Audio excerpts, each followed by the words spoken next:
भगवान का चिंतन ये घुसने ना पावे हृदय में। बहुत सावधान रहना चाहिए साधक को। ऐसी बातें देखो मत, ऐसी बातें सुनो मत जिससे तुम्हारा हृदय उद्विग्न होकर प्रभु का चिंतन छोड़ दे। बंद करो अभी। अन्य लोगों के संग का त्याग कर दो, जो भगवत विमुख वार्ता करते हैं, संत निंदा करते हैं, दूसरों की निंदा करते हैं। कुछ हाथ नहीं लगता, ये लोग दुर्गति को प्राप्त होने वाले हैं।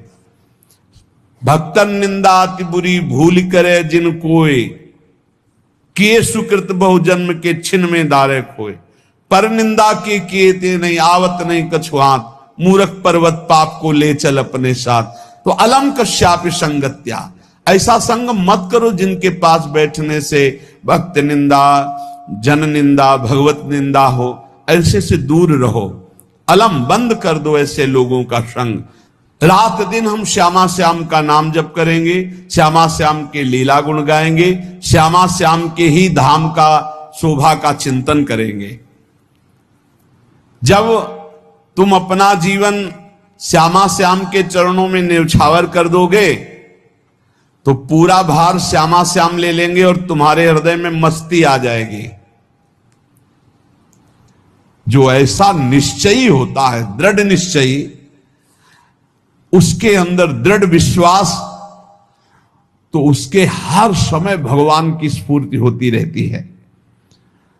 भारी प्रतिकूलता में भी भगवान का सानिध्य अनुभव होता है। वो अनुकूलता में तो भगवान के दुलार को देखता है, लेकिन प्रतिकूलता में भगवान की विशेष कृपा को देखता है। ये संयोग, ये वियोग, संसार की ये द्वंद्वमयी वृत्तियां भक्तों के हृदय में नहीं चुभती। आए की हुज्जत नहीं, गए की तलाश नहीं, क्योंकि नित्य संयोग भगवत स्मृति के प्रभाव से प्रभु का रहता है। शोक, विषाद बहुत ध्यान देने योग्य विषय है।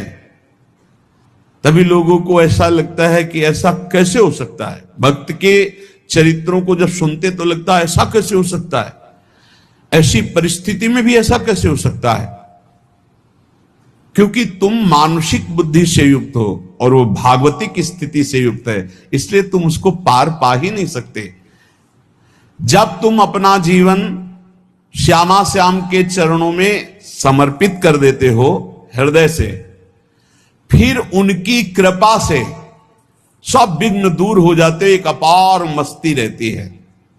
नहीं तो शोक, विषाद, दुख, क्लेश, कष्ट, संताप, भय, उद्वेग, ये सदैव सताते रहते हैं। इसी से डिप्रेशन होता है। बार बार नकारात्मक चिंतन, शोक, विषाद, दुख, चिंता, क्लेश, संताप, भय, उद्वेग, यही पूरे मानसिक स्तर को नष्ट कर देते हैं। उत्साहहीन जीवन हो जाता है। जब तुम श्यामा श्याम को समर्पित हो जाते हो तो ये सब प्रवेश भी नहीं करते, एक अपार मस्ती बनी रहती है। अब क्या होगा? श्यामा श्याम जो करेंगे वही होगा। श्यामा श्याम पता नहीं कैसा करे, नहीं, वो सदैव मंगल भवन है, वो जो करते महामंगल होता है। यह निश्चय उपासक के हृदय में आ जाना चाहिए। इसलिए अपना सारा मन, सारी बुद्धि, सारा जीवन, प्रत्येक श्वास प्रभु को अर्पण कर दो। फिर देखो